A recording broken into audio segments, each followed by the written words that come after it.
Hej, witam Was bardzo serdecznie w kolejnym odcinku technicznym, w którym zajmiemy się składaniem 3,5 metrowego basenu ogrodowego.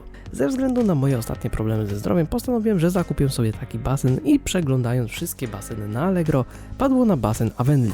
A więc przejdźmy do rozkładania i zanim postanowimy rozłożyć taki basen, to na początku musimy znaleźć dobre miejsce i przygotować jak najbardziej równe podłoże. Choć producent w instrukcji nic nie pisał o dodatkowym zabezpieczeniu, to ja postanowiłem na samym początku położyć foliowe worki, by dodatkowo zabezpieczyć dno basenu. Następnie na worki postanowiłem rozłożyć piankę poliuretanową pod panelem.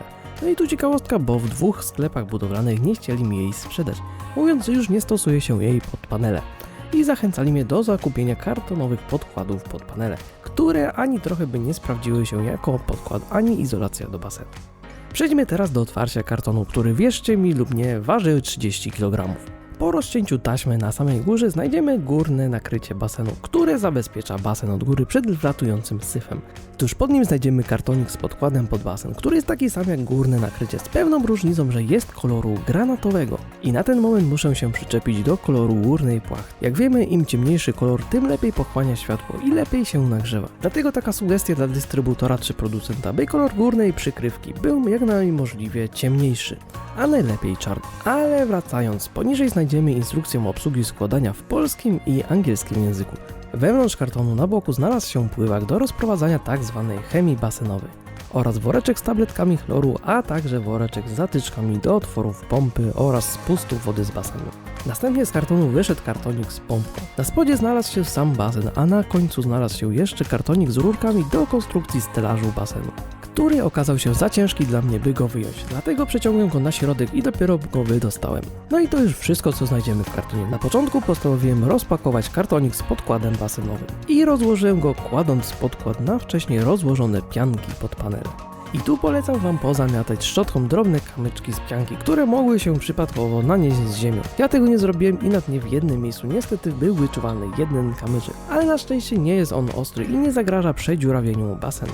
Na ten moment przydałoby się zajrzeć do kartonika ze stelażem, w którym znajdziemy rurki i części do złożenia stelażu. A dokładniej powinniśmy znaleźć 10 prostych rurek, które będziemy montować w pionie oraz 10 rurek z zakrzywionym końcem, które będziemy łączyć ze sobą poziomo. W kartonie znajdziemy jeszcze woreczek z łącznikiem oraz stopkami i kołkami blokującymi konstrukcję. Po sprawdzeniu, czy wszystko jest w zestawie, możemy przystąpić do składania wszystkiego w całość. I tu dla usprawnienia montażu przyda się pomoc drugiej osoby.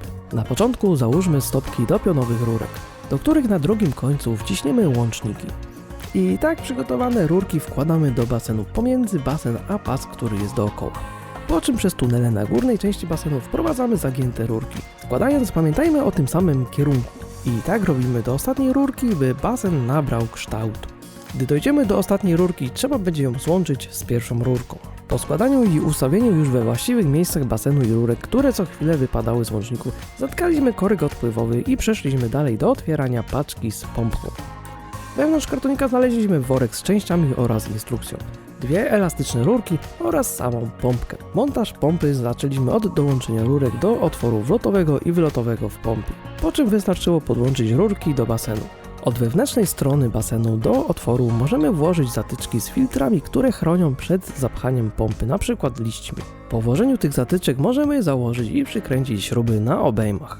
No i właśnie tym zakończyliśmy rozkładanie basenu. Teraz tylko pozostało wielogodzinne nalewanie wody, które postanowiłem, że będę mierzyć starym licznikiem do wody, by wiedzieć, ile metrów sześciennych wody się wlało.